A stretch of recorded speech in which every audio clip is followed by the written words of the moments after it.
Hello everyone. हम लोगों ने कंप्यूटर सिस्टम में चार चीज़ें पढ़ी थी। चार कैटेगरीज होती हैं, चार कंपोनेंट्स होते हैं, जिसमें फर्स्ट होता है इनपुट डिवाइस, सेकंड होता है output device, third storage device और फोर्थ होता है प्रोसेसिंग डिवाइस। हम लोगों ने इनपुट डिवाइस पढ़ लिया था, आउटपुट डिवाइस पढ़ लिया था, स्टोरेज डिवाइस पढ़ लिया था। इनपुट डिवाइस मतलब जहाँ पे से डेटा हम अंदर डालते हैं, आउटपुट डिवाइस जहाँ से डेटा बाहर आता है, प्रोसेस और जो स्टोरेज डिवाइस है उसमें ये होता है कि कहाँ पे डेटा स्टोर होता है।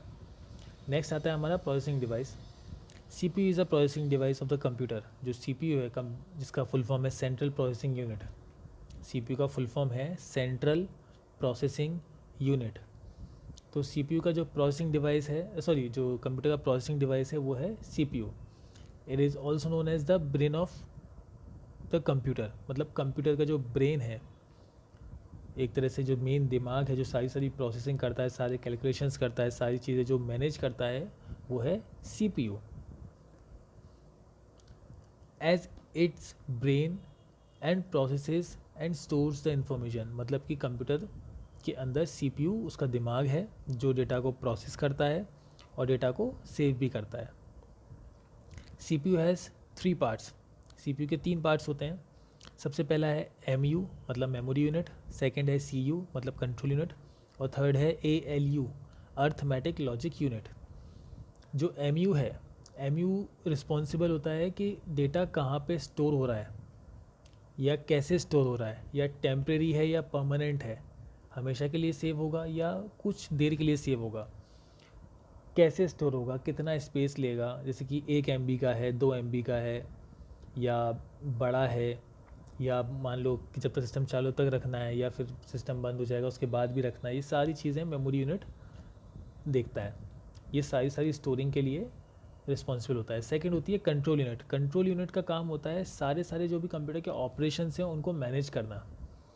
कंप्यूटर में कौन सा डेटा कब कैसे उठाया जाएगा, कैसे उसको प्रोसेस करेंगे, या कहाँ पे वो MU जो होता है ना, MU भी CU के अंडर काम करता है। मतलब मेमोरी यूनिट में कहाँ पर वो स्टोर होगा, कैसे स्टोर होगा, कितना डेटा लेगा, ये मेमोरी यूनिट भी कंट्रोल यूनिट को बताती है।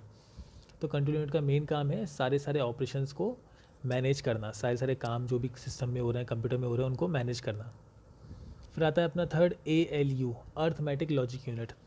कंप्यूटर के अंदर जितने भी कैलकुलेशंस होते हैं, 2+2, 3×3 या 5+4 या 6−2, या जितने भी कैलकुलेशंस होंगे, या फिर 7 बड़ा है कि 6 बड़ा है, 48 बड़ा है या 51 बड़ा है, ये सारे सारे जो भी कैलकुलेशंस होंगे, जो भी लॉजिकल, अर्थमेटिक, मैथमेटिकल जो भी कैलकुलेशंस होंगे ना, ये सारे सारे ALU करेगा, अर्थमेटिक लॉजिक यूनिट। अर्थमेटिक का मतलब होता है मैथमेटिकल। तो जो भी मैथमेटिकल और लॉजिक कैलकुलेशन है वो सारे सारे ALU करेगा। The CPU cabinet comprise of many parts. अब जो CPU है, जिसको आप CPU बोलते हो, एक्चुअली वो CPU नहीं है, वो है आपका कैबिनेट, CPU का कैबिनेट। अब उसके अंदर बहुत सारे पार्ट्स होते हैं।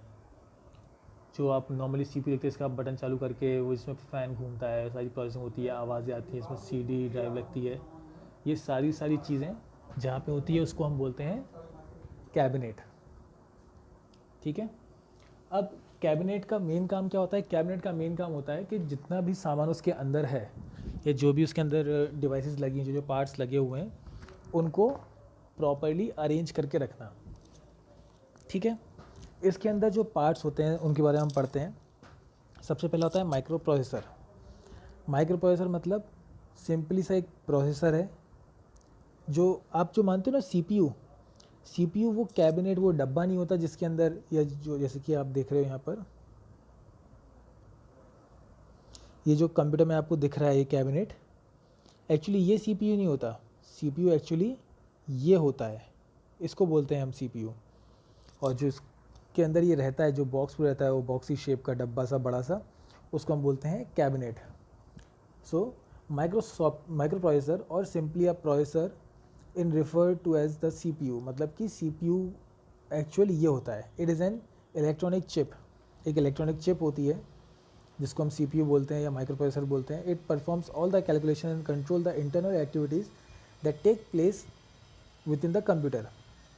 कंप्यूटर के अंदर जो भी एक्टिविटीज़ हो रही हैं, जो भी कैलकुलेशंस हो रहे हैं, जो भी ऑपरेशंस हो रहे हैं, जो भी प्रोसेसिंग हो रही है इंस्ट्रक्शंस के ऊपर, वो सारे के सारी ये CPU पे या माइक्रो प्रोसेसर पे ही होती है। अच्छा, एक लर्न मोर में एक चीज़ रखी है, a person who uses computer is known as liveware. जो पर्सन कंप्यूटर का यूज़ करता है, जो कंप्यूटर चलाता है, उसको हम बोलते हैं लाइव वेयर या फिर यूज़र। चलो, आपको CPU बता दिया हमने, CPU क्या होता है। अब CPU जहाँ पे लगता है वो पार्ट हम देख लेते हैं।